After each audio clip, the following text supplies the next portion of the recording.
Hello everyone, my name is Prashant and you are watching Science Eclipse. So this is the fourth tutorial in the YouTube AutoCAD series और आज के tutorial में हम लोग grids, snap settings और units को change करना देखेंगे कि कैसे इन सेटिंग्स को हम लोग चेंज करते हैं। उसके बाद हम सर्कल्स ड्रॉ करना सीखेंगे, then we will learn how to draw the rectangles और एक single point object snap tool है उसको हम लोग कैसे यूज़ करते हैं। अपने वर्क स्पेस को अगर हमें कस्टमाइज़ करना है तो वर्क स्पेस को हम लोग कैसे कस्टमाइज़ करते हैं।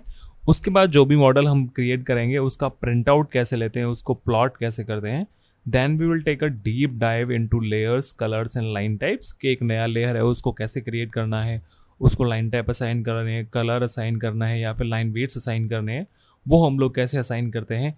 एक करंट लेयर को चेंज करना हम सीखेंगे। उसके बाद देखेंगे हम लोग कि जो शार्प कॉर्नर्स हैं उनमें फिले कैसे देते हैं, उनमें चैम्फर कैसे देते हैं और उसके बाद एक सिंगल लाइन में टेक्स्ट कैसे डालते हैं। That we will learn in this tutorial. So this will be the scope of this tutorial and without any delay let's get into this. So आज के ट्यूटोरियल का सबसे पहला टॉपिक होने वाला है ग्रिड सेटिंग्स को चेंज करना और उसके साथ साथ स्नैप सेटिंग्स को चेंज करना। उसके बाद हम लोग यूनिट को कैसे चेंज करते हैं वो भी देखेंगे। अब ये तीन बहुत ज़्यादा छोटे टॉपिक हैं तो जनरली आपके ट्रेनर होते हैं या तो इनको बिल्कुल अवॉइड कर देते हैं या फिर दे स्किम थ्रू दीज क्योंकि बहुत ज़्यादा इंपॉर्टेंस इनकी नहीं है। लेकिन जब आप इंडस्ट्री में जाओगे तब आपको ये चीज़ें बहुत काम आएंगी क्योंकि तब आप बहुत कॉम्प्लिकेटेड प्रोजेक्ट्स पे काम करोगे। So we will learn this. तो जैसे ही ऑटोकैड आप ऑन कर लो तो सबसे पहला काम होता है ड्राइंग स्टार्ट करना और ड्राइंग स्टार्ट करने की सबसे बेस्ट प्रैक्टिस होती है हमेशा टेम्पलेट से शुरू करना। तो हम लोग जाएंगे फाइल टैब में, यहाँ से क्लिक करेंगे और न्यू के ऊपर। जैसे न्यू के ऊपर हमने क्लिक किया हमें एक लिस्ट मिल गई अब जिसमें सारे के सारे टेम्पलेट्स जो ऑटोकैड हमें बाय डिफॉल्ट देता है वो लिस्टेड है। हमारे काम का है AutoCAD ISO, इस पर क्लिक करना है और कर लेना है ओपन। अभी ओपन हो गया। नाउ मेक श्योर कि जो ग्रिड कमांड है और स्नैप कमांड है वो टर्न ऑन है। यहाँ पे मेरी ग्रिड कमांड ऑलरेडी ऑन है और मैं ऑन कर दूंगा स्नैप कमांड क्योंकि इन दोनों कमांड के बारे में हमें सबसे पहले पढ़ना है। तो इन दोनों को हम लोग कर लेते हैं ऑन। ग्रिड कमांड क्या करती है, आपके मॉडल स्पेस में ग्रिड्स दिखाती है और स्नैप कमांड क्या करती है, जब आप कोई टूल सेलेक्ट करोगे तो आपका टूल है वो ग्रिड बाय ग्रिड पॉइंट ही मूव होता है, उसकी मूवमेंट को रिस्ट्रिक्ट कर देती है। अब जब दोनों की दोनों कमांड्स हैं वो ऑन हो चुकी हैं, अब हमें क्या करना है, हमारा जो मॉडल स्पेस है इसको इसके ट्रू एक्सटेंट पे लेके आना है, यानी कि 1:1 रेशियो पे लेके आना है। हम क्या करेंगे, जूम कमांड एंटर करेंगे, Z एंटर, इसका शॉर्टकट होता है। जब मैंने आपको नेविगेशन पढ़ाए थे तब आपको मैंने बताया था जूम कमांड के बारे में और इन सारे ऑप्शंस के बारे में भी। हम लोग बात करते हैं ऑल के बारे में। सबसे पहले तो ऑल पे जैसे ही मैं क्लिक करूंगा मेरे पूरे मॉडल को या तो ये जूम इन कर देगा या जूम आउट कर देगा बेस्ड ऑन द फैक्ट कि मैंने कितना जूम इन और जूम आउट अभी किया हुआ है। जैसे कि मैंने इसको ट्रू स्केल पे छोड़ा हुआ है जैसा कि एक टेम्पलेट में दिखता है, लेकिन हो सकता है इसका रेशियो जूम इन का और जूम आउट का अलग हो। तो मैं क्या करूँगा, ऑल पे क्लिक करूँगा। अब जैसे ही मैंने ऑल पे क्लिक किया ये मेरा मॉडल स्पेस है वो थोड़ा सा जूम इन हो गया है। अभी मुझे सारे के सारे ऑब्जेक्ट्स, जितने भी ऑब्जेक्ट्स मैंने बनाए हुए होंगे ड्राइंग में, वो सारे के सारे मेरे कंसोल पे कंप्लीटली दिखेंगे। अभी मैंने कुछ नहीं बनाया हुआ है तो कुछ नहीं दिख रहा, अगर बनाए हुए होते तो वो दिखते। तो हमने मेक श्योर कर लिया है ऑलरेडी कि हमारे स्नैप और ग्रिड ऑन है। अब हम लोग क्या काम करते हैं, हम लोग ग्रिड कमांड के बारे में पढ़ना है तो हम ग्रिड कमांड ही इन्वोक करते हैं। सबसे पहले आई विल टाइप ग्रिड और जैसे मैंने कमांड लाइन में ग्रिड टाइप किया मुझे ग्रिड कमांड में एक ऑप्शन यहाँ मिल गया ग्रिड, मैंने इसको क्लिक किया। अभी मुझे यहाँ दिखा रहा है स्पेसिफाई ग्रिड स्पेसिंग। चलो एक काम करते हैं, इसको हम एक नंबर दे के देखते हैं। मैंने इसको नंबर दे दिया 1। अब जैसे ही मैंने इसको एक नंबर दिया, नोट कीजिए आपका जो मॉडल स्पेस है वो जूम आउट हो गया है। Let's try again. मैं वापस से इन्वोक करता हूँ ये वाली कमांड, एंटर दबा के, एंड आई विल टाइप 0.5। जैसे मैंने 0.5 टाइप किया, अब क्या हुआ, मॉडल स्पेस जूम हो गया। अभी हुआ क्या है बेसिकली कि ग्रिड की जो स्पेसिंग है एक्स डायरेक्शन में वो चेंज हो गई है और जो जितनी डायरेक्शन एक्स में चेंज होगी उतनी बाय डिफॉल्ट अपने आप वाई डायरेक्शन में चेंज हो जाएगी। तो यहाँ से आप क्या कर सकते हो, पूरी ग्रिड सेटिंग्स को चेंज कर सकते हो। हम लोग क्या करेंगे, अपनी वाली ग्रिड सेटिंग्स है उनको बाय डिफॉल्ट लेके आएंगे, वो 10 थी।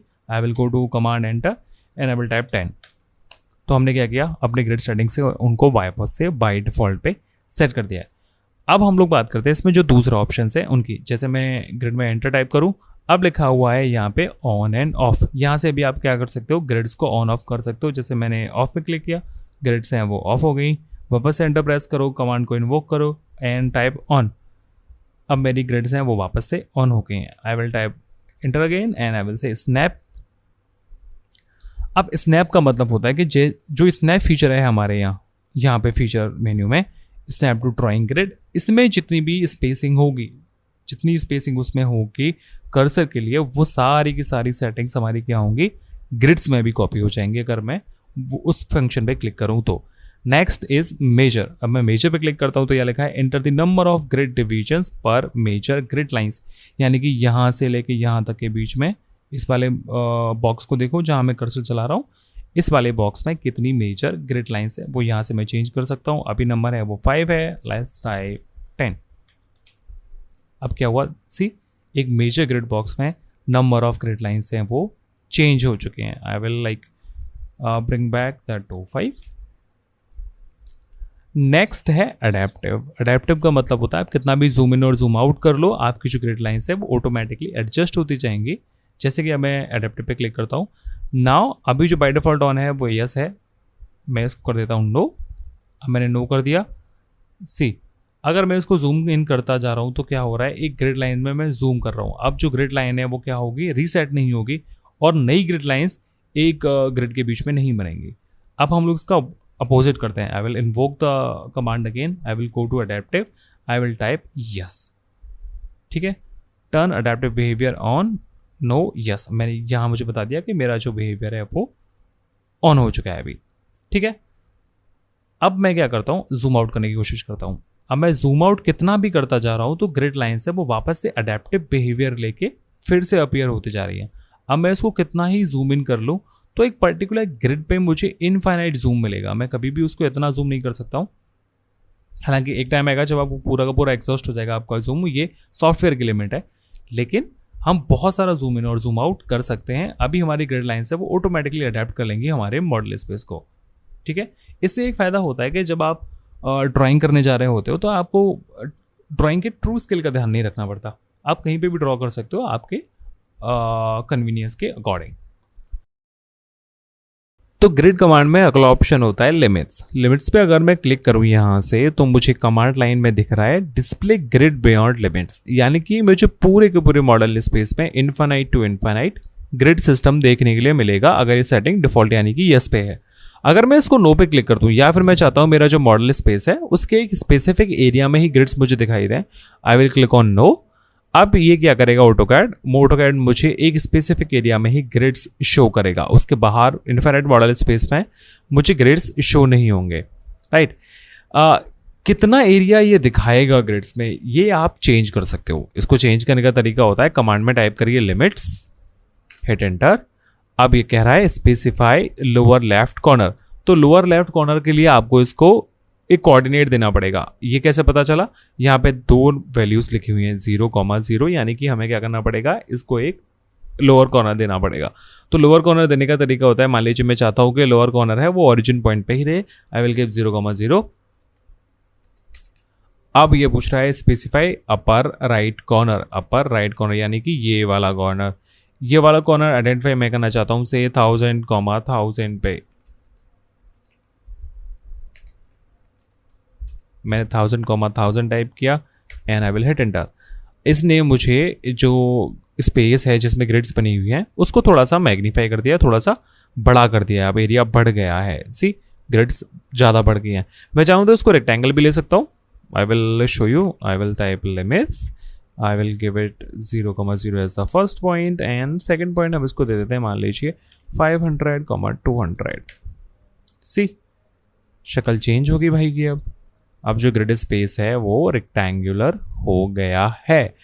चलिए इसको रिस्टोर करते हैं अपनी इसकी पहली सिचुएशन पे। We will go to limits and we will say yes. अब मुझे इनफाइनाइट स्पेस में क्या ग्रिड दिख रही है। ठीक है, let's invoke the grid command again, और इसमें अगला है फॉलो। तो फॉलो कमांड क्या करती है, अगर मैं यूसीएस ऑन कर लूँ अपना और मैं चाहता हूँ कि मेरा जो मॉडल स्पेस है वो यूसीएस के ही जो XY कोऑर्डिनेट सिस्टम है उसको फॉलो करे, तो फॉलो कमांड आपको करके दे देती है। आपको कुछ ज़्यादा इसका जो इफेक्ट है विजिबल होता नहीं है, अगर कभी ज़रूरत पड़ी तो हम इसको डिस्कस कर लेंगे बीच में। अगला है इसमें आस्पेक्ट का मतलब होता है कि मॉडल स्पेस में एक्स और वाई में जो डिफरेंशिएशन है वो मैं कर पाऊँ, यानी कि एक्स डायरेक्शन में जो डिवीज़न है वो अलग तरीके से हो ग्रिड का, और वाई डायरेक्शन में जो डिवीज़न है वो अलग तरीके से हो ग्रिड का। ये हम लोग तभी यूज़ करते हैं जब हमें एक स्केल ड्राइंग बनानी होती है और हम एक्स और वाई के स्केल्स हैं उनको अलग अलग ले लेते हैं। अब मैं इसको करके बताता हूँ आपको कि हमें दिखेगा कैसा है। इसमें एक्चुअली होगा क्या, जो मेजर ग्रिड लाइंस को यूज़ करके एक अभी स्क्वायर बॉक्स बन रहा है, इसकी शक्ल हो जाएगी चेंज अगर मैं इन दोनों को डिफ्रेंशिएट रखता हूँ। तो मान लीजिए मैंने इस पर क्लिक किया आस्पेक्ट पे, पहला मुझसे ये इनपुट मांग रहा है स्पेसिफाई दी हॉरिजॉन्टल स्पेसिंग। अब मैं इसमें इसको वैल्यू दे देता हूँ, चलिए 10 ही रखते हैं इसको, वाई चेंज कर लेंगे हम लोग। अभी ये पूछ रहा है स्पेसिफाई दी वर्टिकल स्पेसिंग, यानी कि वाई कोऑर्डिनेट इसका बताइए। मैं इसको दे देता हूँ 15 सी। अब ध्यान से देखो, ये रेक्टेंगुलर बॉक्स बन गया है मेजर ग्रिड लाइन से, और इसका जो वाई कोऑर्डिनेट्स है वो बड़ा है एक्स कोऑर्डिनेट से। अगर मैं इसको जूम करूँ तो अभी आप देखोगे कि जूम होते होते यही वाला कोऑर्डिनेट है वो बॉक्स में वाई कोऑर्डिनेट बड़ा है और एक्स कोऑर्डिनेट छोटा है। इस चीज़ को हम लोग बहुत अच्छे से ऑब्जर्व कर सकते हैं एडेप्टिव फीचर यूज़ करके। हम लोग इन्वोक करते हैं ग्रिड कमांड, यहाँ से जाएंगे एडेप्टिव में and we will see no. अभी मैं बड़ा करता हूँ इसको। अब आप देखो कि मेजर ग्रिड लाइन से जो रेक्टेंगुलर बॉक्स बन रहा है उसमें वाई कोऑर्डिनेट बड़ा है और एक्स कोऑर्डिनेट छोटा है। तो इस तरह से यूज़ होता है एडेप्टिव फीचर ग्रिड कमांड में। So this is all in the grid command. तो अगली कमांड है स्नैप कमांड। एक चीज़ याद रखिए कि ग्रिड और स्नैप ये दोनों बहुत ज़्यादा इंटरलिंक हैं, बहुत ज़्यादा एक दूसरे से गुथी हुई हैं। तो आपको दोनों को समझना पड़ेगा, तभी आप इनको इफेक्टिवली यूज़ कर पाओगे। अब मैं इन्वोक करता हूँ स्नैप कमांड। मैंने जैसे स्नैप कमांड को इन्वोक किया, now I have on end of option. ये हम पहले देख चुके हैं। यहाँ से मैं इसको ऑफ कर दूंगा तो स्नैप कमांड है वो ऑफ हो गई। सी, अगर मैं इसको यहाँ से ऑन कर दूंगा तो स्नैप कमांड ऑन हो गई। राइट, मैं इसको वापस से इन्वोक करता हूँ। यहाँ पे मैं एक चीज़ देखता हूँ, आस्पेक्ट इसका वैसे ही काम करता है जैसे ग्रिड का काम करता था, कि आप एक्स और वाई की जो डिविजन्स हैं और एक्स और वाई की जो फॉलोइंग है स्नैप कमांड में वो आप चेंज कर सकते हो। अगला है लेगेसी। अब लेगेसी बड़ा इंटरेस्टिंग है। एक चीज़ देखो, मैंने लेगेसी पे क्लिक किया, now it says maintain legacy behaviour of always snapping to the grid. ठीक है, अब इसका डिस्क्रिप्शन तो आपने देख लिया। नाउ सी वन थिंग, अगर मैं कर्सर को मूव कर रहा हूं तो ये सिर्फ और सिर्फ ग्रिड पॉइंट्स पे मूव कर रहा है। राइट, अभी मैं क्या करता हूँ, लाइन्स कमांड से बाहर आता हूँ। जैसे ही मैं कमांड से बाहर आया, अभी मेरा जो कर्सर है वो फ्रीली मूव कर रहा है और मैं ग्रिड पॉइंट्स के बीच में भी जा सकता हूँ। Now as soon as I take the line command, मैंने लाइन कमांड दी। अभी देखो वापस से कर्सर है वो कहाँ चला गया, सिर्फ और सिर्फ ग्रिड पॉइंट्स पे ही मूव कर रहा है कर्सर मेरा। अभी क्या है, मैं कर्सर को हर जगह मूव कराने के लिए फ्री नहीं हूँ। Now let's turn off that command. मैं वापस से जाता हूँ स्नैप कमांड में, मैंने सेलेक्ट किया लेगेसी को। अभी मैं इसको बोल देता हूँ यस। अब जैसे ही मैंने इसको यस बोला, ना सी मैंने कोई कमांड भी सिलेक्ट नहीं की हुई, मैंने तो लाइन कमांड सेलेक्ट किया, ना कोई दूसरा ड्राइंग टूल मैंने सेलेक्ट किया है, लेकिन जो कर्सर है वो अभी सिर्फ और सिर्फ ग्रिड पॉइंट्स पे मूव हो रहा है। यानी कि अगर आप स्नैप सेटिंग में जाके लेगेसी कमांड ऑन कर देते हो तो आपका जो कर्सर है वो सिर्फ और सिर्फ ग्रिड पॉइंट पे रिस्ट्रिक्ट हो जाएगा हमेशा। ऐसा नहीं है कि आप कमांड से बाहर आ गए, आप किसी टूल से बाहर आ गए तो आपका जो कर्सर है वो ग्रिड पॉइंट्स को फॉलो नहीं करेगा। अब आपका कर्सर सिर्फ और सिर्फ ग्रिड पॉइंट्स को फॉलो करेगा। चलिए इस कमांड को अभी के लिए हम लोग कर देते हैं वापस से टर्न ऑफ। राइट, वापस से इन्वोक करते हैं अपना snap command and we will see style. अब स्टाइल में तो दो हैं, स्टैंडर्ड है या फिर आइसोमेट्रिक है। हम लोग अभी स्टैंडर्ड 2 डायमेंशन में ड्राइंग कर रहे हैं तो स्टैंडर्ड सेलेक्ट करके रखेंगे। अगर आप आइसोमेट्रिक फील्ड में ड्राइंग करो तो आप आइसोमेट्रिक में भी इसको ऑन कर सकते हो, फिर आपका जो कर्सर है वो आइसोमेट्रिक व्यू में काम करेगा। हम नहीं छेड़ रहे इसको क्योंकि अभी हमारे काम की चीज़ नहीं है। वापस से स्नैप कमांड है, इसको इन्वोक करें। अब जाते हैं हम लोग टाइप में। टाइप पे मैं क्लिक करूं तो मुझे दिखेंगे पोलर और ग्रिड, यानी कि दो तरह के हमारे पास स्नैप सेटिंग्स होते हैं। पहले लेक्चर में मैंने बताया था आपको जब मैंने ग्रिड और स्नैप दोनों पढ़ाए थे, यानी कि स्टेटस बार के बारे में जब बताया था तब मैंने आपको इनके बारे में डीपली बताया था। तो आप जाके चेक कर सकते हो पिछला ट्यूटोरियल। अब स्नैप कमांड में तो सिर्फ और सिर्फ इतना ही है, लेकिन एक इंटरेस्टिंग चीज़ है, मैं आपको बताता हूँ कि स्नैप और ग्रिड में अंतर क्या होता है और एक दूसरे से इंटरलिंक कैसे होते हैं। सी, मैं जाता हूँ यहाँ पे स्नैप सेटिंग है, मैंने इसको राइट क्लिक किया और फिर मैंने क्लिक किया स्नैप सेटिंग पे। अब ड्राफ्टिंग सेटिंग में स्नैप और ग्रिड एक ही टॉगल में आते हैं। यहाँ पे स्नैप सेटिंग है और यहाँ पे ग्रिड सेटिंग है। एक चीज़ नोट करो, यहाँ पे स्नैप सेटिंग की स्पेसिंग है वो भी 10 है और ग्रिड की जो 10 है स्पेसिंग है वो भी 10 है। अभी मैं एक काम करता हूँ, right now what I will do मैं स्नैप सेटिंग है इसको कर देता हूँ चेंज, मैं इसको कर देता हूँ 20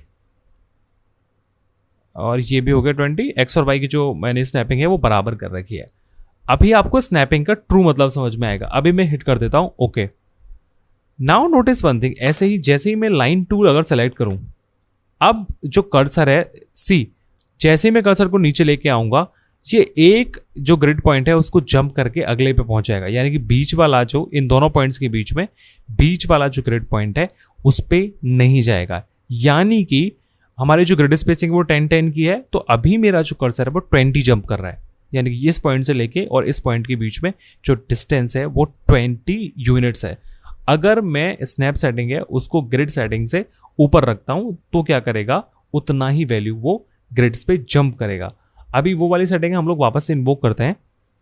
अब ये वाली जो सेटिंग मैंने आपको बताई है कि हमने स्नैप सेटिंग है वो ज़्यादा रख रखी है ग्रिड स्पेसिंग से, ये बहुत ज़्यादा यूजफुल नहीं है, बहुत कम काम आती है। ये चीज़ बड़ी अजीब हो जाती है हमारे लिए। अगर हमको लाइक मान लीजिए 30 की या यूनिट की मुझे कोई लाइन खींचनी है तो वो मैं नहीं खींच पाऊंगा, उसके लिए मुझे डायनामिक यूसीएस यूज़ करना पड़ेगा, then I can do that. But अगर बिना डायनामिक यूसीएस के मैं स्केच करूँ तो नहीं कर पाऊंगा, वो प्रिसाइसली ड्राइंग है वो स्केच नहीं होगी। अब मैं काम करता हूँ, मैं जो स्नैपिंग है इसको मैं कर देता हूँ कम, मैंने इसको मान लीजिए 5 कर दिया। अब मैं एंटर करता हूँ, नाउ सी अब मेरा जो कर्सर है मैं एग्जैक्टली ग्रिड के मिड पॉइंट पे ला पा रहा हूँ। या ये तो ग्रिड पॉइंट रहा, इससे नीचे ये ग्रिड पॉइंट रहा। अगर मैं कर्सर को थोड़ा सा ऊपर लेके जाऊं तो मैं जो मिडिल पॉइंट है ग्रिड का या ग्रिड लाइन का वो एक्सेस कर पा रहा हूँ। ये वाली जो सेटिंग है दैट इज वेरी यूजफुल। आप इसको चेंज भी कर सकते हो। मान लीजिए आप इंटरवल्स पे लाइन खींचना चाहते हो 0.2 पे, 0.4 पे, 0.6 पे, 0.8 पे और 1 पे, उस केस में आप क्या कर सकते हो, जो स्नैप सेटिंग है उसको 0.2 कर सकते हो या फिर 2 कर सकते हो। जैसे भी आपने ग्रिड सेटिंग्स ली हुई है उसके अकॉर्डिंग आप स्नैप सेटिंग को चेंज कर सकते हो और उस स्नैप सेटिंग को चेंज करके आप लाइंस खींच सकते हो grid point by grid point, या फिर आपको मिडिल पॉइंट चाहिए आप मिडिल पॉइंट पे खींच लीजिए। So that's how we use snap settings and grid settings. और इनको चेंज करना मैंने आपको बता दिया है। तो जितने फीचर इन दोनों टॉपिक्स में थे, दोनों बटन्स में थे, वो सारे मैंने आपको डीपली एक्सप्लेन किए। और जब हम थोड़ी बहुत ड्राइंग्स बनाएंगे और जो चीज़ें हैं वो बिल्कुल क्लैरिफाई हो जाएंगे। आपको अगर एक दो डाउट बचा हुआ है, अगर डाउट है तो कमेंट सेक्शन में पूछ लीजिए, मैं आपको रिप्लाई कर दूंगा बिल्कुल। तो यहाँ पे हमारी ग्रिड सेटिंग्स हैं वो होती हैं ख़त्म। ड्राइंग में अगर हम लोग डिस्टेंस की बात करें तो वो होती है यूनिटलेस। तो इसलिए एक ड्राइंग यूनिट है वो कुछ भी रिप्रेजेंट कर सकती है। वो मीटर भी रिप्रेजेंट कर सकती है, वो मिलीमीटर भी रिप्रेजेंट कर सकती है, वो इंच भी रिप्रेजेंट कर सकती है, वो फीट भी रिप्रेजेंट कर सकती है।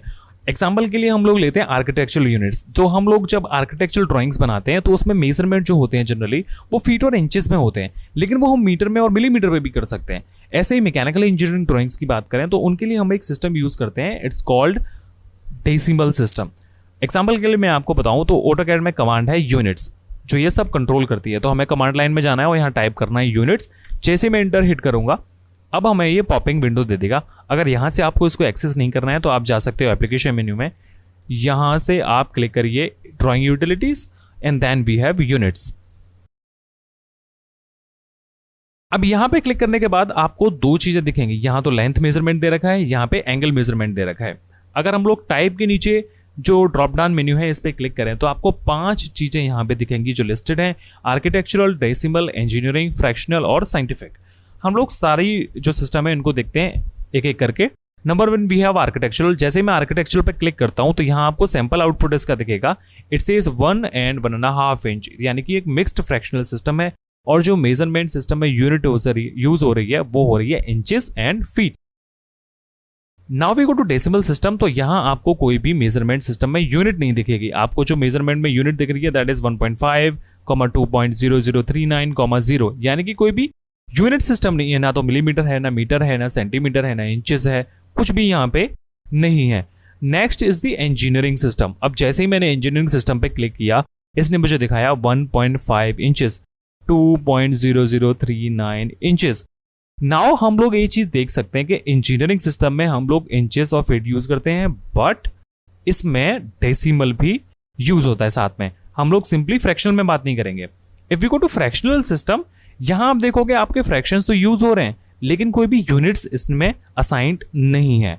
ऐसे ही होता है साइंटिफिक सिस्टम। साइंटिफिक सिस्टम में भी कोई भी यूनिट डिफाइंड नहीं है, लेकिन चीजें हम 10 की पावर में रिप्रेजेंट कर रहे हैं।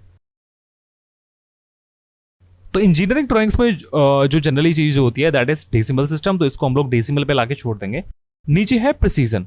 प्रिसीजन का मतलब होता है कि आप डेसिमल के कितने डिजिट्स तक मेजरमेंट ले रहे हो। तो जितना ज्यादा होगा उतना एक्यूरेट होगा, और जितना कम डेसिमल पॉइंट तक आप लोगे कोई भी यूनिट सिस्टम में मेजरमेंट को, वो उतना ही प्रिसाइज होगा लेकिन एक्यूरेट नहीं होगा।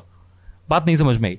जैसे कि डेसिमल के 8 यूनिट तक मैंने किसी भी चीज को मेजरमेंट किया। मान लीजिए एक लाइन है जिसकी लेंथ है 8 पॉइंट समथिंग बट 0.00008, और दूसरी एक लाइन है जिसका मेजरमेंट है 8.008। तो दूसरा वाला जो मेजरमेंट मैंने लिया है 8.008, ये प्रिसाइज तो है लेकिन एक्यूरेट नहीं है। तो यहां से हम लोग क्या कर सकते हैं, प्रिसीजन कंट्रोल कर सकते हैं कि डेसिमल के कितने यूनिट्स तक आपको मेजरमेंट लेना है। इंजीनियरिंग में ज्यादातर हम लोग 4 यूनिट्स तक लेते हैं, यानी कि 4 डिजिट तक लेते हैं, तो 4 डिजिट पे करके इसको छोड़ देंगे। इसके राइट हैंड साइड में दे रखा है एंगल। अब एंगल आप किसी भी तरीके से डिफाइन कर सकते हो, डिग्री, मिनट और सेकंड में, ग्रेड्स में, या फिर रीजन रेडियंस में, या फिर सर्वे यूनिट। अगर आप सिविल इंजीनियर हो तो सर्वे यूनिट आप ले सकते हो। हम लोग इसको डेसिमल डिग्रीज में लाकर छोड़ देंगे बिकॉज ये बहुत ज्यादा कन्वीनियंट है हमारे लिए। उसके नीचे देखा है प्रिसीजन, तो प्रिसीजन हम लोग दे देंगे इसको 0.00 तक। सिर्फ 2 यूनिट का प्रिसीजन काफी है, बिकॉज एंगल होते हैं ना वो बहुत स्टीप होते हैं और बहुत ज्यादा प्रिसीजन में ही ऑलरेडी होते हैं, और एक छोटा सा एंगल बहुत ज्यादा डिफरेंस क्रिएट नहीं कर पाता एक इंजीनियरिंग ड्राइंग में। तो इसको हम लोग सिर्फ 2 यूनिट्स तक छोड़ सकते हैं। It will give very fine results. उसके नीचे आपको एक ऑप्शन दिख रहा है दैट सेज क्लॉकवाइज। अब कन्वेंशनली आप याद कीजिए, जब से आपने अपने ज्योमेट्री शुरू की है या ड्राइंग बनाना शुरू किया है, हमेशा हम लोग जो एंगल्स बनाते हैं वो एंटी क्लॉकवाइज डायरेक्शन में बनाते हैं कन्वेंशनली। हम इसको क्या करेंगे, क्लॉकवाइज को चेक नहीं करेंगे, इसको छोड़ देंगे, बिकॉज हमें जो आदत है बचपन से वही आदत हम लोग इसमें भी फॉलो करने वाले हैं कि हम लोग जितने भी एंगल्स बनाएंगे वो हमेशा एंटी क्लॉकवाइज डायरेक्शन में ही बनाएंगे। तो क्लॉकवाइज अगर आपको आदत है कि भाई मुझे तो बिल्कुल क्लॉकवाइज डायरेक्शन में एंगल्स बनाने हैं, तो आप इसको यहाँ से चेक कर सकते हो। मुझे आदत नहीं है, so I will be making the angles in the anticlockwise direction. अब नीचे यहाँ पे आपको एक चीज दे रखी है that is called insertion scale. Insertion scale का मतलब क्या होता है, मान लीजिए बाहर आपने कोई ड्राइंग बनाई है, आपने एक ड्राइंग बनाई थी वो दूसरी फाइल में बनाई थी, और आप क्या चाह रहे हो कि वही वाली ड्राइंग आप इस एग्जिस्टिंग फाइल में यूज कर पाओ, लेकिन उस वाली ड्राइंग फाइल के जो यूनिट्स हैं वो अलग हैं। अब जैसे करंट वाली ड्राइंग है, इसका यूनिट सिस्टम मिलीमीटर में है, आपने दूसरी जो ड्राइंग बनाई है उसका सिस्टम वो मीटर में है। अगर आप 10 मीटर की फाइल को उठा के यहाँ लेके आओगे so that will create problems. तो ये क्या करेगा, उसको स्केल करके मिलीमीटर के स्केल के अकॉर्डिंग ऑटोकैड मुझे दिखा देगा, ताकि आपके जो ड्राइंग स्पेस में वो फाइल है वो अकोमोडेट हो पाए। आगे चल के जब हम लोग मल्टीपल ड्राइंग्स पे काम करेंगे तब मैं आपको दिखाऊंगा कि इंसर्शन स्केल कैसे काम करता है। नाउ नीचे वी है वो lightning. Units for specifying the intensity of lightning, international और अमेरिकन, इससे हमें कोई लेना देना है नहीं खास, हम इसको इंटरनेशनल पर छोड़ देते हैं and we will click okay. अभी हमने क्या किया है, यूनिट सिस्टम है उसको कंप्लीटली डिफाइन कर दिया है। आप चाहो तो अपनी कन्वीनियंस के अकॉर्डिंग यूनिट सिस्टम को चेंज भी कर सकते हो। अब हम लोग बात करते हैं अपने सेकंड ड्राइंग टूल के बारे में, यानी कि सर्किल टूल के बारे में। लाइन टूल के बारे में पिछले ट्यूटोरियल में मैंने आपको बताया था, आप जाके चेक कर सकते हो। अभी हम लोग बात करते हैं सर्किल के बारे में। तो टोटल 6 टाइप से सर्किल आप ऑटोकैड में ड्रॉ कर सकते हो। सारे के सारे तरीके मैं आपको इस वीडियो में बताऊंगा। इसका शॉर्टकट कमांड होता है सी एंटर, या फिर सर्कल एंटर भी आप ट्राई कर सकते हो कमांड लाइन में टाइप करके। अब जैसे ही मैंने सी एंटर क्लिक किया तो इसने एक कमांड लाइन है वो सिलेक्ट कर ली, यानी कि सर्किल कमांड है वो इन्वोक कर ली। अभी मैं क्या कर सकता हूँ, सर्किल ड्रॉ कर सकता हूँ, लेकिन उससे पहले कितने टाइप के सर्कल्स होते हैं हमारे पास ये चेक करिए। यहाँ पे जाइए आप टूल पे, और यहाँ ड्रॉप डाउन मेन्यू है, इस पर क्लिक करिए। यहाँ आपको 6 टूल्स दिखेंगे लिस्टेड। सेंटर रेडियस, यानी कि सेंटर और रेडियस यूज करके मैं सर्किल ड्रॉ कर सकता हूँ। सेंटर और डायमीटर यूज करके मैं सर्किल ड्रॉ कर सकता हूँ। मैं कोई भी 2 पॉइंट डिफाइन कर सकता हूँ स्पेस में, उससे भी सर्किल ड्रॉ हो जाएगा। कोई भी 3 पॉइंट में डिफाइन कर सकता हूँ स्पेस में, उससे भी सर्किल ड्रॉ हो जाएगा। या फिर मैं क्या कर सकता हूँ, 2 टेंजेंट, यानी कि 2 लाइन या फिर 2 सरफेसेस पे टेंजेंट में रेफरेंस ले सकता हूँ और उसको एक रेडियस दे सकता हूँ, उससे एक सर्किल ड्रॉ हो जाएगा। या फिर कोई 3 सर्फेसेस मेरे हैं जिनको टेंजेंट मानकर मैं क्या कर सकता हूँ, सर्किल ड्रॉ करना चाहता हूँ, तो वो सर्किल भी मैं ऐसे ड्रॉ कर सकता हूँ। हम लोग सबसे पहले बात करते हैं सेंटर और रेडियस को यूज करके सेंट्रल सर्किल ड्रॉ करने की। तो यहां से मैंने सेंटर और रेडियस कमांड है उसको सेलेक्ट कर लिया। तो देखिए यहाँ पे थंबनेल है वो आ रहा है ऐसा। अब मैं यहाँ पे सेंटर और डायमीटर सेलेक्ट कर लेता हूँ तो इसका थंबनेल है वो भी चेंज हो जाएगा। तो यहाँ पे थंबनेल इस बात पे डिपेंड करता है कि आपने कौन सा वाला टूल यहाँ से सेलेक्ट किया हुआ है। जैसे मैं सेंटर और रेडियस पे क्लिक कर दूं तो अभी मेरा ऐसा यहाँ पे थंबनेल आ रहा है। अब रिमेंबर, यहाँ से अगर सी एंटर यूज करके, कमांड लाइन से अगर सी एंटर यूज करके आप सर्किल इन्वोक करोगे तो वही वाला सर्किल कमांड इन्वोक होगा जो आपने लास्ट टाइम पे यूज किया था। अगर मैं वापस से यहाँ सी एंटर करके सर्कल कमांड यूज इन्वोक करूं तो मुझे सेंटर और रेडियस डिफाइन करके सर्कल ड्रॉ करना पड़ेगा। तो अभी मुझे कमांड लाइन में चेक करिए, ये कहता है specify centre point for circle, तो मैं इसको 0,0 ऑरिजिन पॉइंट असाइन कर देता हूं। जैसे ही मैंने ऑरिजिन पॉइंट असाइन किया, इसने सर्कल ड्रॉ करना शुरू कर दिया। अगर मैं कर्सर को मूव करूंगा तो सर्कल के डायमेंशंस चेंज हो रहे हैं। अब मैं उसको सर्कल को एक रेडियस डिफाइन करूं, उससे पहले एक चीज नोट करिए कि नीचे कोऑर्डिनेट देखिए। कोऑर्डिनेट अगर मैं कर्सर को मूव करूं तो कोऑर्डिनेट्स चेंज हो रहे हैं। इसमें पहली जो वैल्यू है वो डिफाइन करती है आपकी डिस्टेंस को, और सेकंड वैल्यू डिफाइन करती है आपके पोलर कोऑर्डिनेट यानी कि एंगल को। यानी कि मेरा कर्सर एक किसी भी क्वाड्रेंट में कौन से एंगल पे है। रिमेंबर जब हमने यूनिट्स डिफाइन की थी तो मैंने बताया था कि एंगल्स हमेशा हम लोग कन्वेंशनली काउंटर क्लॉकवाइज मेजर करते हैं, यानी कि हमको आदत हो चुकी है काउंटर क्लॉकवाइज एंगल्स ड्रॉ करने की। तो वैसे ही यहाँ ऑटोकैड में हो रहा है। अगर मैं रेड लाइन से ऊपर अपने सर्कल को लेके जाता हूँ तो आपको जो वैल्यू है वो दिखेगी 48.46 दिख रही है इस टाइम पे। अगर मैं इसको फर्दर मूव करूँ तो वैल्यू 90 को एक्सीड कर जाएगी, थर्ड क्वाड्रेंट में 180 को, और फोर्थ क्वाड्रेंट में 270 को वैल्यू एक्सीड कर जाएगी। रेड लाइन के आसपास आपको 0 मिल जाएगा। अब मैं यहां से क्या कर सकता हूं, इसको यानी कमांड लाइन से इसको रेडियस डिफाइन कर देता हूं, मान लीजिए 25। I will hit enter. इसने मुझे 25 यूनिट्स रेडियस का क्या किया, एक सर्कल है वो ड्रॉ करके दे दिया। दूसरा तरीका है, आप डायनामिक इनपुट यूज करके भी क्या कर सकते हो, सर्कल ड्रॉ कर सकते हो। यहां से डायनामिक इनपुट है, इसको सेलेक्ट कर लो। Now C enter, circle command आपने इन्वोक कर ली। It says specify centre point for circle. यहाँ पे 2 वैल्यू दिखाई दे रही हैं आपको, दोनों वैल्यू डिफाइन करके आप क्या कर सकते हो, इसका सेंटर है वो डिफाइन कर सकते हो। जैसे कि मैंने डिफाइन कर दिया इसका सेंटर 0,0 पे। अब जैसे मैंने एंटर किया, इसने क्या किया, सेंटर ओरिजिन पॉइंट पे ले लिया। अभी मुझसे पूछ रहा है इसका रेडियस। इसका रेडियस डिफाइन कर देता, मान लीजिए 70। मैंने इसका 70 रेडियस डिफाइन किया, इसने मुझे 70 यूनिट्स का एक सर्कल है वो ड्रॉ करके दे दिया है। तो ऐसे हम लोग ड्रॉ करते हैं सेंटर और रेडियस को यूज करके circle. Next one is centre and diameter. अगर मैं सेंटर एंड डायमीटर कमांड को यहां से सेलेक्ट कर लेता हूं, अभी मुझसे ये कहता है specify centre point for the circle. तो आप डायनामिक इनपुट यूज करके भी इसको क्या कर सकते हो, सेंटर दे सकते हो। आई विल से 0,0। चलिए हमने 0,0 अगेन ले लिया। अभी नोट कि आपका जो कर्सर है वो आपकी सर्कल की सर्कमफेरेंस से थोड़ा दूर है, यानी कि वो डबल द रेडियस पे है, यानी कि डायमीटर डिफाइन कर रहे हो आप। अभी आप इसको मैन्युअली डायमीटर डिफाइन कर सकते हो या फिर डायनामिक इनपुट में से भी डिफाइन कर सकते हो। जैसे मैं इसको डायनामिक इनपुट में से डिफाइन कर देता हूँ 100, तो इसने मुझे 100 यूनिट्स का एक सर्कल है वो ड्रॉ करके दे दिया। ये दोनों बहुत सिंपल कमांड है। नेक्स्ट अब इज दी 2 पॉइंट सर्कल। अब 2 पॉइंट सर्कल के बारे में हम लोग बात करते हैं कि मैंने 2 पॉइंट सर्कल कमांड है यहाँ से सेलेक्ट कर ली।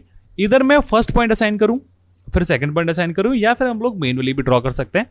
तो मैंने आपको फर्स्ट पॉइंट और सेकंड पॉइंट असाइन करना बता दिया है। स्पेस में यहाँ से क्या दे सकते हो, आप कोऑर्डिनेट्स दे सकते हो, और उसके बेसिस पे क्या होगा, आपका सर्कल है वो ड्रॉ हो जाएगा। लेकिन हम लोग थोड़ा सा मैनुअल क्रिएट कर लेते हैं।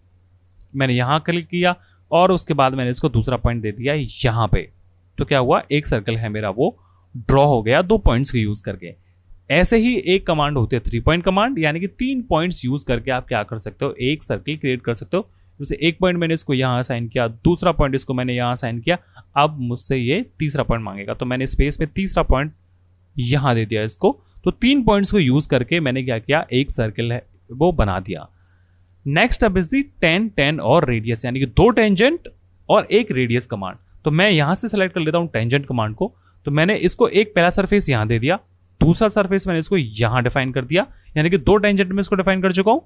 अभी मैं बोलता हूँ मेरे को रेडियस डिफाइन करनी है। आई विल से 50। इसने मुझे एक वार्निंग दी है कि सर्कल डज नॉट एग्जिस्ट, यानी कि मेरी जो रेडियस थी वो बहुत कम थी। I will go again to the circle command. I will take 1 reference here, second reference here, C 109.612, so I will say 150। तो मैंने 150 रेडियस का एक सर्कल ड्रॉ कर दिया, और ये वाला सर्कल इस वाले सर्कल पे और इस वाले सर्कल पे दोनों पे क्या है, टेंजेंट है। यहाँ पे टेंजेंट है और यहाँ पे टेंजेंट है, यानी कि मैंने 2 ऑब्जेक्ट्स को टेंजेंट बना के सर्कल है उसको ड्रॉ किया है। सेम चीज मैं कर सकता हूं अपने 3 पॉइंट सर्कल के साथ। फॉर एग्जांपल मान लीजिए मैंने सी कमांड यहां से इन्वोक करी and I have created a circle. थोड़ा सा बड़ा बनाते हैं, ये वाला circle, right. Now go to circle command again and select tangent tangent and tangent. अब मुझसे ये 3 रेफरेंस मांगेगा, पहला रेफरेंस, दूसरा रेफरेंस और तीसरा रेफरेंस। तो इसने 3 पॉइंट्स को टेंजेंट लेके मुझे एक सर्किल ड्रॉ करके दे दिया। So this is all about the circle command, यानी कि इतने तरीके से आप क्या कर सकते हो, सर्कल्स हैं उनको ऑटोकैड में ड्रॉ कर सकते हो। अब सर्किल कमांड उसको यूज करना हम लोग सीख चुके हैं। अब सर्किल कमांड को यूज करके मैं आपको क्या करता हूं, एक ड्राइंग एड दिखाता हूं, यानी कि जो आपको ड्राइंग बनाने में मदद करती है, ऐसा फीचर मैं आपको दिखाता हूं। तो यहाँ पे स्टेटस बार में नीचे जाइए आपको, और यहाँ पे आपको एक जो फीचर है वो दिखेगा, that is called snap cursor या फिर ऑब्जेक्ट स्नैप। इसको आपको कर देना है ऑन और डायनामिक इनपुट को कर देना है ऑफ। ठीक है, अब मैं एक काम करता हूँ, मैं एक सर्किल है वो क्रिएट कर लेता हूँ। I will press C enter command. अब यहाँ से मैंने एक सर्किल है वो ड्रॉ कर लिया। I will draw another circle. तो 2 सर्किल मैंने ड्रॉ कर लिए। Now I will go to the line command. मैंने लाइन कमांड को सेलेक्ट कर लिया। रिमेंबर, इस वाले फीचर को एक्सेस करने के लिए आपको किसी एक कमांड लाइन में होना चाहिए। तो मैंने लाइन कमांड को सेलेक्ट कर लिया। मान लीजिए मैंने एक लाइन है, उसको यूज करके इन दोनों सर्किल को कनेक्ट करना है टेंजेंट पॉइंट्स के थ्रू, यानी कि जो लाइन है वो इस पे भी टेंजेंट हो और इस पे भी टेंजेंट हो। Now what I will do, I will press the shift key and I will right click. जैसे ही मैंने राइट क्लिक किया, इसने मुझे इतने सारे स्नैप ऑप्शंस दिखा दिए। I will select the tangent command और मैं पहला पॉइंट यहाँ पे टेंजेंट इसको दे दूंगा, यानी कि ये वाला सर्किल है, इसको मैं सेलेक्ट कर लूंगा। और now I will press again the shift key and right click and I will again choose tangent. अब मैं यहाँ पे इस वाले सर्किल पे इसको टेंजेंट दे देता हूँ। तो जैसे मैंने इसको टेंजेंट दिया इस वाले सर्किल पे, तो इसने क्लोजेस्ट पॉइंट पे जहां टेंजेंट पॉसिबल हो सकता था वहां से एक टेंजेंट लाइन क्रिएट करके दे दी। Again go to the line command and select the tangent. यहाँ पे इसको टेंजेंट दे दो and again select the tangent और इसको यहाँ पे टेंजेंट दे दो।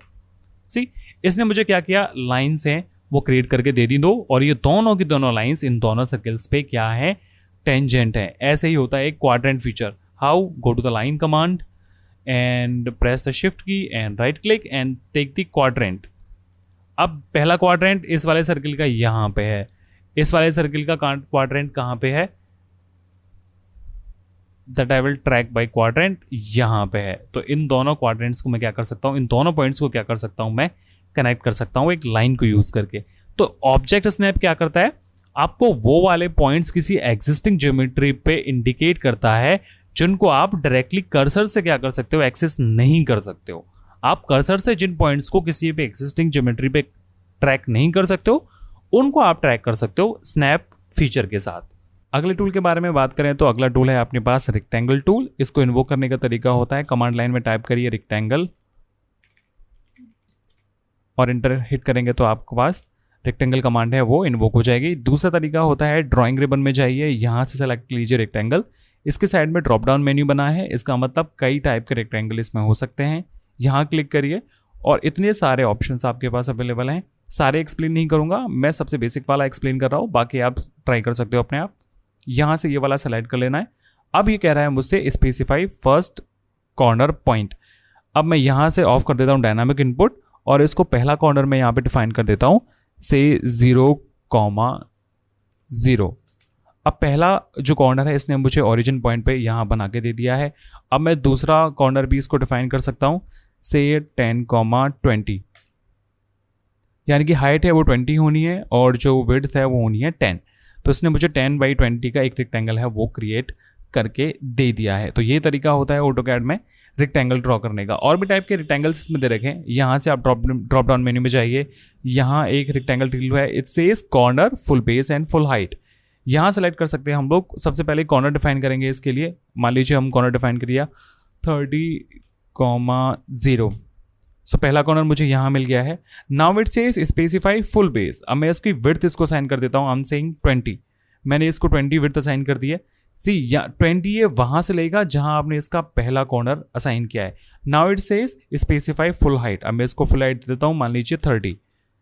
तो 30 हाइट का एक रेक्टेंगल है इसने मुझे क्रिएट करके दे दिया। ऐसे और ऑप्शंस है जिनको आप एक्सप्लोर कर सकते हो रेक्टेंगल कमांड में, बहुत ज़्यादा कॉम्प्लिकेटेड नहीं है। So try it on your self. हम लोग बात करते हैं ऑटोकैड में अगली इंपॉर्टेंट चीज़ के बारे में, that is printing and plotting. तो किसी भी इंडस्ट्री में एक स्टैंडर्ड प्रोसीजर होता है कि कोई भी डिज़ाइन टीम ने मॉडल है उसको अप्रूव किया है तो अगली बार हमें क्या करना है, उसका एक 2 डायमेंशनल ड्राइंग है उसको बनाना है और 2 डायमेंशनल ड्राइंग का प्रिंट आउट लेके भेजना है मैन्युफैक्चरिंग टीम के पास। तो मैन्युफैक्चरिंग टीम क्या करेगी, वो सारा के सारे डॉक्यूमेंट्स को पढ़ेगी और अपनी मशीन्स को और जितने भी इक्विपमेंट वहाँ हैं उनको कस्टमाइज करेगी उसके प्रोडक्शन के लिए और प्रोडक्शन स्टार्ट करेगी। तो वो प्रिंट आउट लेने का तरीका ऑटोकैड में क्या होता है, ये बहुत इंपॉर्टेंट है जानना। तो उसके लिए आपको करना क्या है, यहाँ जाना है क्विक एक्सेस टूल बार में और यहाँ से मेक श्योर करना है कि प्लॉट और प्लॉट प्रीव्यू ये 2 ऑप्शन हैं वो सेलेक्ट रहें। जैसे आप प्लॉट को सेलेक्ट करोगे तो यहाँ आपके पास एक प्रिंटर है वो ओपन हो जाएगा। तो आप यहाँ से डायरेक्टली क्या कर सकते हो, प्लॉट कमांड को इन्वोक कर सकते हो या फिर उसके 2 तरीके और हैं। आप कमांड लाइन में टाइप करिए प्लॉट एंड हिट एंटर, तो भी आपके पास यही वाला मॉडल आएगा। दूसरा तरीका है कमांड में टाइप करिए प्रिंट, तब भी यही वाला आपके पास विंडो ओपन होके आएगा। तो प्लॉट कमांड इन्वोक करने से पहले हम लोग अपने ड्राइंग बोर्ड पे कुछ बना लेते हैं। So let's create a circle and उसके साथ एक रेक्टेंगल बना लेते हैं इसके अंदर and let's take a line and join these 2 corners and join these 2 corners. So now we have something on our drawing board. Okay, let's open the plot command. Command line से हम लोग plot command है इसको invoke करते हैं। जब आप ये वाला कमांड है इसको इन्वोक करोगे तो ऐसा हो सकता है आपके पास ये राइट वाला जो एक्सटेंशन है ये आपको ना दिखे, ये इस वाली बटन से कोलैप्स हो जाता है और इसी वाली बटन से ओपन हो जाता है। हालांकि हमें अभी कोई काम नहीं है इससे, तो हम लोग इसको इग्नोर करेंगे। हम लेफ्ट वाली चीज़ पे ध्यान देते हैं। तो सबसे पहला काम है प्रिंटर और प्लॉटर सेलेक्ट करना, यानी कि वो वाली डिवाइस जिसको यूज़ करके आप प्रिंट आउट लेने वाले हो। जब आप इंडस्ट्री में काम करते हो तो आपके पास हो सकता है बड़ा वाला इंडस्ट्रियल प्रिंटर हो या आपके पास छोटा वाला ऑफिस प्रिंटर हो। तो दोनों में से कोई भी प्रिंटर आप सेलेक्ट कर सकते हो यहाँ से जो सिस्टम पे आपके इंस्टॉल है। और उसके साथ साथ आपको कुछ पीडीएफ के ऑप्शंस भी यहाँ पे मिलेंगे, जैसे पीडीएफ एक्सचेंज रीडर है, माइक्रोसॉफ्ट पीडीएफ रीडर है और ऑटोकैड भी अपनी तरफ से पीडीएफ जनरेट करता है। तो वो वाला कोई भी ऑप्शन आप सेलेक्ट कर सकते हो और आप कोई प्रिंटर भी सेलेक्ट कर सकते हो। मेरे पास कोई प्रिंटर नहीं है यहाँ पे, तो मैं सिर्फ और सिर्फ माइक्रोसॉफ्ट प्रिंट टू पीडीएफ है ये सेलेक्ट कर रहा हूँ। उसके बाद नीचे लिखा है पेपर साइज। अब पेपर साइज यहाँ पे आप सेलेक्ट कर सकते हो कोई भी, मैं बाय डिफॉल्ट ले रहा हूँ A4 क्योंकि ये सबसे ज़्यादा कॉमन है। उसके बाद यहाँ राइट हैंड साइड में है नंबर ऑफ कॉपीज़, ये आप यहाँ से इंक्रीज या डिक्रीज कर सकते हो कि आप कितनी नंबर ऑफ कॉपीज़ आपके प्रिंट आउट की चाहिए। उससे इंपॉर्टेंट चीज़ है प्लॉट स्केल। अब ये है बहुत ज़्यादा इंपॉर्टेंट। प्लॉट स्केल का मतलब होता है कि आप अपनी ड्राइंग को कौन से स्केल पे प्रिंट करना चाहता हूँ। मैं चाहता हूँ कि मेरी जो ड्राइंग है वो उसके ट्रू स्केल पे प्रिंट हो, यानी कि मैं चाहता हूँ मेरा पूरा का पूरा पेपर उस ड्राइंग को प्रिंट करने के लिए इस्तेमाल हो, मेरे पेपर के पूरे डायमेंशंस उस ड्राइंग को प्रिंट करने के लिए इस्तेमाल हो। तो मैं यहाँ सेलेक्ट कर लूँगा फिट टू पेपर। जैसे आप फिट टू पेपर पे चेक करोगे ये नीचे जो एडिटेबल ऑप्शंस हैं अब वो एडिटेबल नहीं रहेंगे, आप इसको अनचेक कर दीजिए तो ये वाले ऑप्शंस हैं वो अब एडिटेबल हो जाएंगे। अब यहाँ से आप जाके स्केल सेलेक्ट कर सकते हो कि आप 1:4 में जो आपका ड्राइंग है उसको प्रिंट करना चाहते हो। इसका मतलब होता है कि 1 मिलीमीटर आपके पेपर स्पेस का 4 यूनिट्स ऑफ ड्राइंग को रिप्रेजेंट करता है। ये वही वाला स्केल है जो आप ग्राफ बनाते टाइम पे यूज करते हो। हम इसको फिट टू पेपर पे छोड़ देते हैं तो ये अपनी डिफॉल्ट वैल्यूज है उनको पहले से ले लेगा। अब लेफ्ट हैंड साइड पे है प्लॉट एरिया, यानी कि आप अपने मॉडल स्पेस का कौन सा एरिया है जिसको आप प्लॉट करना चाहते हो। ये डिस्प्ले पे सिलेक्टेड है, मैं इसको विंडो पे ले जाता हूँ। जैसे ही मैं इसको विंडो पे ले जाऊंगा अब मुझे ये कर्सर दे देगा, ब्रीफली मुझे मेरा मॉडल स्पेस दिखाएगा जहां से जाके मैं सेलेक्ट कर सकता हूं कि मुझे मेरे मॉडल स्पेस का कौन सा एरिया है उसका प्रिंट आउट लेना है। अब मैं यहां सेलेक्ट करता हूं ऐसे पहला पॉइंट और दूसरा पॉइंट। जैसे मैं इसको दूसरा पॉइंट दूंगा मेरा सिलेक्शन कंप्लीट हो गया। अब हो सकता है आपको ये प्रीव्यू विंडो में दिख जाए, यहाँ छोटे वाले प्रीव्यू विंडो में। अगर नहीं दिख रहा है तो यहाँ से जाके आप प्रीव्यू कर सकते हो। ये आपको इतना वाला प्रीव्यू है उसको जनरेट करके दे देगा। राइट नाउ हमारा जो ड्राइंग है वो नीचे वाले पोर्शन में आ रहा है। इसको फिक्स करने का तरीका होता है सेंटर दी प्लॉट। अब क्या होगा, मेरी जो भी ड्राइंग है वो सेंटर में आएगी। अब हम लोग प्रीव्यू चेक करते हैं। सी मेरी जो ड्राइंग है वो सेंटर स्पेस में आ चुकी है।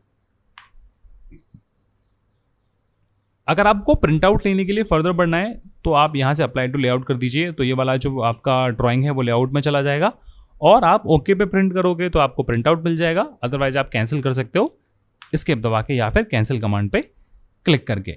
So that is all about printing and plotting. बहुत लंबा ट्यूटोरियल हो चुका है, अगर लेयर्स इसी में डिस्कस किए हमने तो और ज़्यादा लंबा हो जाएगा।